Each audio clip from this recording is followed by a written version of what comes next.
Hi, and welcome to today's Daily Chronicle. Today is Friday, October 18th, 2024.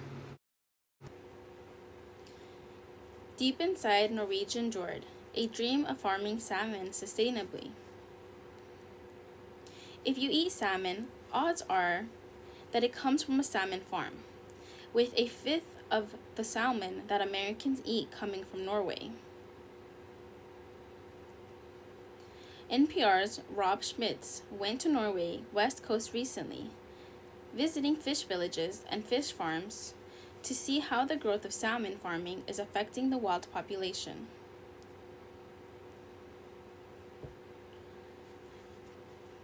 Gorgon Wingard has worked most of his life on salmon farms. He says the Norwegian coastline is perfect for farming Atlantic salmon because of the optimal temperature, salinity, and oxygen levels.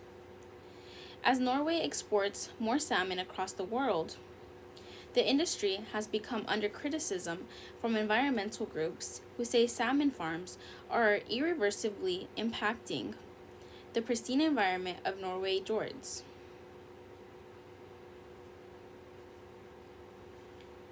In many of these salmon farms, the fish are kept in open water pens, with the only thing separating them from the open ocean of the fjords being a thin nylon net.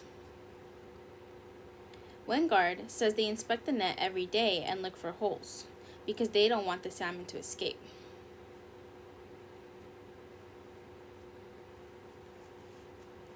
So even though the salmon comes from wild salmon originally, we don't want them to mix the genes and destroy the spawning places for the wild salmon.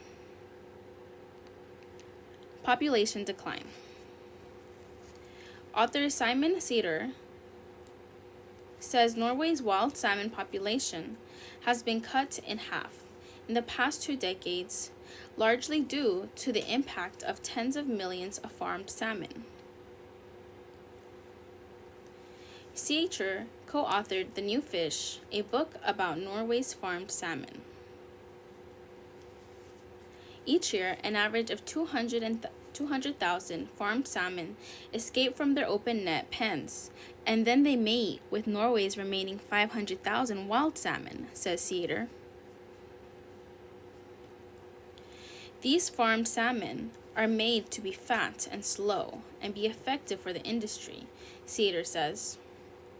When they mate with the wild salmon, then also the wild salmon becomes slow and fat and easy to catch for predators.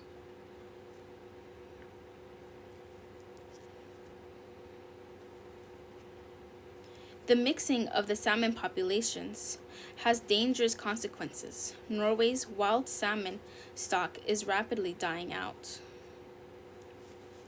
A study this year by the Norwegian Institute for Nature Research and the Institute of Marine Research found that nearly a third of wild salmon in Norway have significant genetic changes due to the interbreeding with escaped farmed salmon. Sea lice. They're tiny crustaceans that attach themselves to salmon, feed on them, and reproduce. These sea lice have lived for ages just on wild salmon. Swimming by, they attach to it. And then when you gather millions of big salmons in the fjords and sea lice get into that, it's like heaven for the sea lice, says Sæther. Solutions. In a 4-year study ending in 2020, Norwegian scientists discovered that in the fjords of West Norway, mortality rates among farmed salmon from sea lice infestation reached more than 30%. Salmon farms use chemicals like pesticides to treat their fish, but scientists have discovered that sea lice have evolved to become resistant to the chemicals.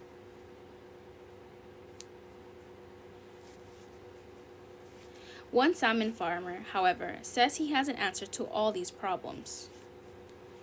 Sondre Eid, the young third-generation CEO of his family company, Eid Jordberg, says he has built the salmon farm of the future.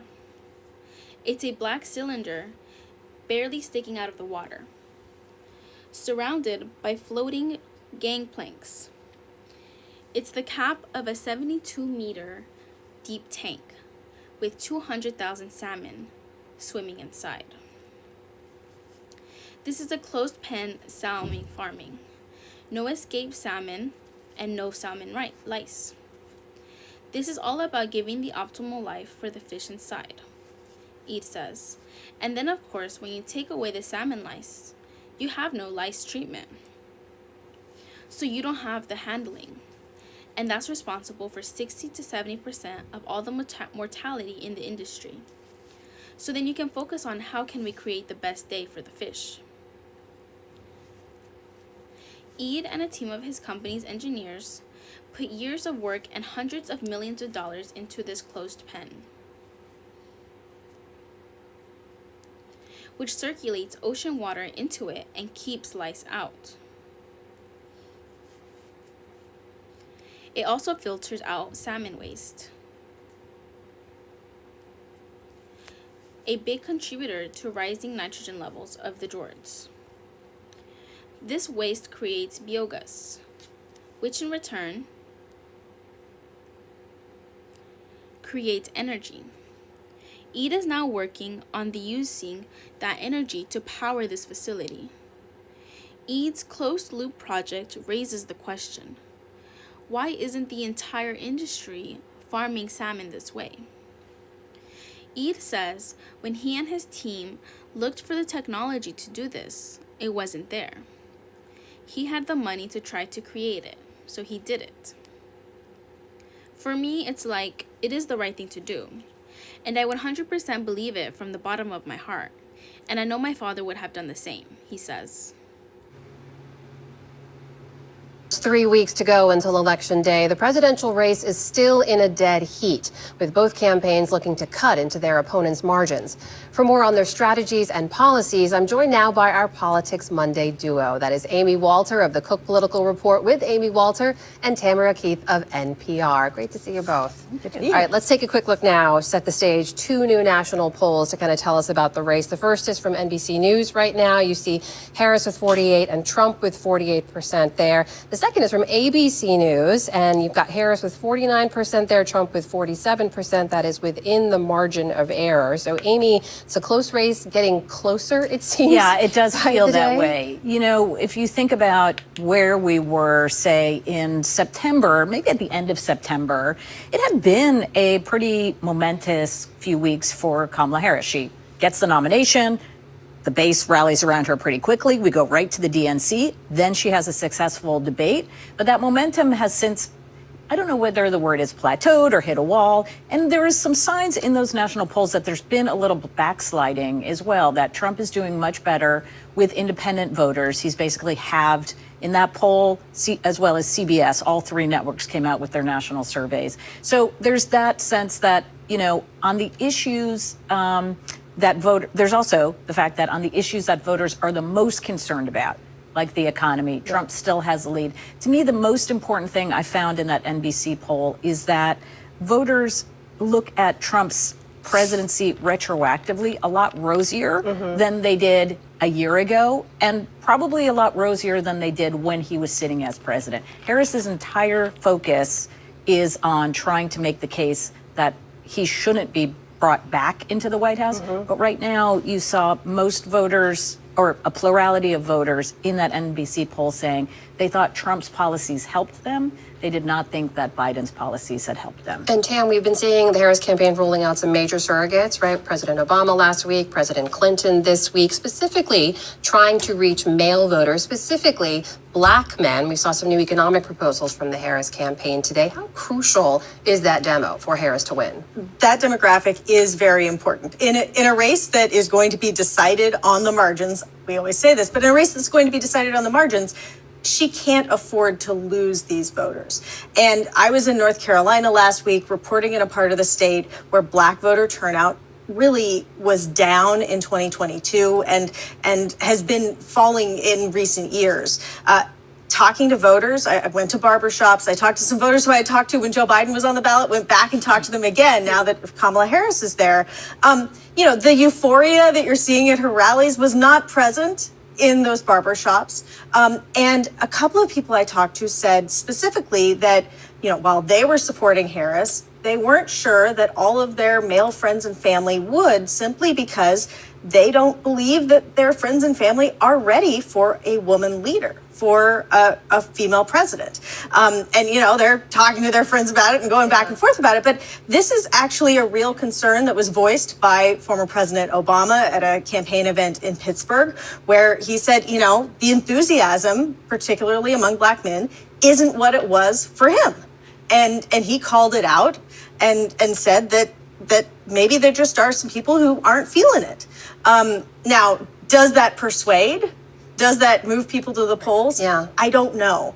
But they are certainly being quite open about their challenges. And she'll be appearing with Charlemagne the God, doing a town hall style event, again, trying to reach that key demographic. So much more to unpack in that we won't have time to in this one conversation. Yes. But Amy, the Harris campaign also announced she's going to do an interview on Fox. Yep. Sit down with Bret Baier in Pennsylvania on Wednesday. Is it risky for the Democratic nominee to go on the pro-Trump network with 3 weeks left in the election? Right. So when we talk about fighting on the margins, the other margin is where she does with white voters, especially white voters with a college degree. So for as much as her coalition is not looking like the Biden coalition with voters of color, where she is doing better is than Biden did, and probably, if this holds, than any other Democrat has ever done, is with white college educated voters.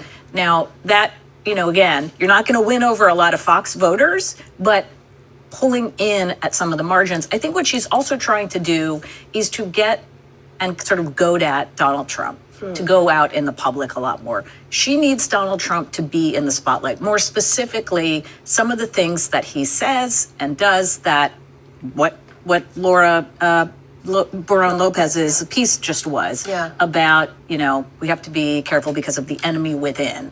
Making that a centerpiece of her campaign. And one way to do that is to go on to sources of news that aren't necessarily friendly to her side. Well, Tam, to that point, in terms of what we heard from former President Trump, there has been a ramping up, an escalation of some of the more dangerous kind of rhetoric, now saying if he was reelected, he would go after the enemy within with the U.S. military. That was yesterday. He said that the same day that his running mate, J.D. Vance, once again refused to say in an interview that Trump lost the 2020 election. I mean, these are anti-democratic messages, but not disqualifying for his supporters. These are absolutely anti-democratic messages. However, he is not trying to win over new voters. He's not trying to expand, into suburban women who didn't support him last time and probably won't support him this time. He is not trying to win over people who will find that language alarming. He is trying to excite people who aren't worried about that language at all, who want that, who are here for it. And who are excited about the idea of returning the country to something that it was in a different time. That's why you have him running these ads on repeat with different narrators, even targeted at different demographics, talking about trans athletes and Harris supporting trans people. Saying that she's for they, them, and not us. This is messaging that is directly targeted at, young white male voters and others who are uncomfortable with changes happening in society and who are looking to him to take them back and make America great again, if you will. And so that language, yes, that's going to turn off the people who are already not going to vote for him, but it could excite the people who he needs to get off the couch. In the competition with the couch, he is escalating the rhetoric to try to make the stakes higher for those people. Right, and we're going to hear from Harris this week as well, who is going to lean into exactly that, which is we can't allow this kind of rhetoric. We can't let this person be back into the White House, sort of ramping up those same distress signals to her voters who might be sitting on the couch. That's where both of them are right now. Their greater fear is not that they're going to lose swing voters to the other side. They're going to lose them to just sitting at home. Competition with the couch, as Yes. Sam said. Yes. Amy Walter, Tamara Keith, always great to see you both. Thank you. You're welcome. The tricky etiquette of parenting in public. What do you do if your toddler steals a child's toy at a play date, has a tantrum in the supermarket, gets pushed by a kid at the park? These are common behaviors for toddlers and preschoolers who are still learning how to act around others and regulate their emotions. But for many parents, these moments are a struggle to manage, especially when they happen outside the routine and comforts of home. We sometimes feel on the spot when we're in public, says Selena Benavides, a developmental psychologist and a professor at the Oxnard College in California. We feel the judgmental eyes from other people, and that can shape how we parent and how children might respond to us. So, how should parents address their kids' challenging behavior in public? Benavides answers 5 questions from NPR listeners, and she shares what they can do to prevent these scenarios from happening in the future. 1. The last time I was at the grocery store, my toddler started screaming in the middle of the produce section. I could feel the eyes of other customers on us and worried they thought I was a bad parent. What can I do to calm down my kid down in those moments? Pause, take a deep breath. Yes, these moments can feel triggering, but Benavides says our children will respond more calmly if we ourselves are calm. Make eye contact, get on their level, and keep your voice even. Sometimes, young children melt down because they want agency in a situation. Benavides says, so try to distract them by giving them choices. You might say, do you want to grab that onion, or do you want to grab it and you can carry it? Other times, they melt down because they're tired or overstimulated. Benavides says, if you can't simply pack up and leave the supermarket, find a quieter area where fewer people are around. A little privacy can help your child by reducing stimulation and shelter you, the parent, from the watchful eyes of others. 2. I'm a mom to an active, outgoing 3-year-old, and I'm terrified whenever we have to fly anywhere. On a plane, it seems like we're trapped, and it's embarrassing and overwhelming to be the one in charge of the kid having a meltdown on the plane. The last time we flew, a well-intended stranger suggested that our child was screaming because she didn't respect us. A new level of humiliation for us. How should I respond to this stranger? It's okay to verbalize a boundary with people commenting on your parenting by saying, thanks for your suggestion, but this is how I'm going to do it. Or simply say, yeah, we're having a hard moment, says Benavides. But you only have so much energy. And the most important thing is to focus on helping your child navigate a difficult situation, she says. You're not going to do everything perfectly. And neither will your child. And that's okay. 3. At the park recently, a boy came up behind my 2-year-old son and smacked him on the back of the head just so he could climb the stairs before he did. Then he pinched and pulled my son's arm. The parents were right there, but they didn't say anything or apologize. We ended up just leaving the park. What else could I have done? It's always okay to simply remove your child from situations that don't feel safe, says Benavides. But if you choose to engage, focus first on the child who was harmed. Voice what just happened.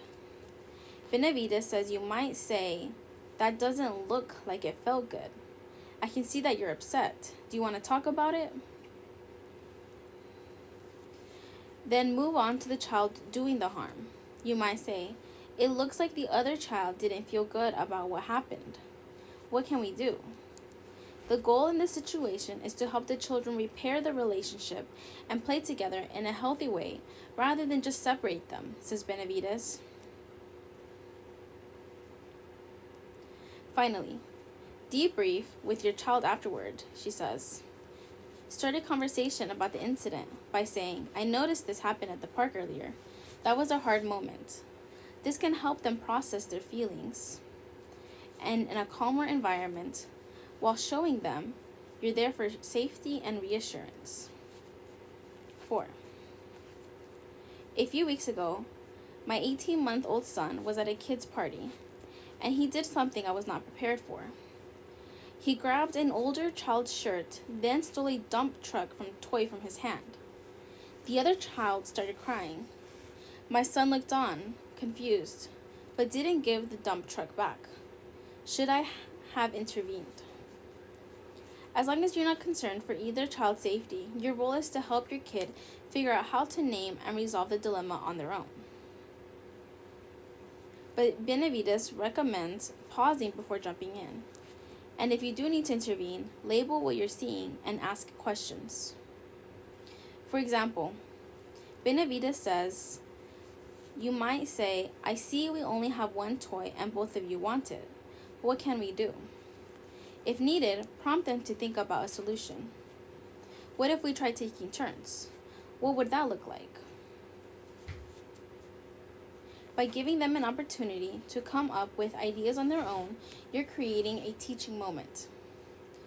I'm terrified to take my child to the store because I know she's going to want me to buy her a toy, then have a meltdown when I say no.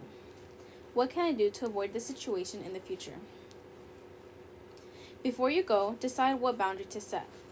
Then describe what's going to happen in a way that gives your child something to look forward to. Benavides suggests telling your child, we're going shopping. There will be lots of toys there, and you can only pick something out of the $3 bin. Or we're not going to buy any toys today. But when we leave, we're going to go to the park. Make the store experience more fun by including your child in the process. They can be in charge of putting items in the shopping cart. For example, Benavides says she gives her 6-year-old the shopping list and lets her cross off items as they go. These kind of interactions help your child feel valued.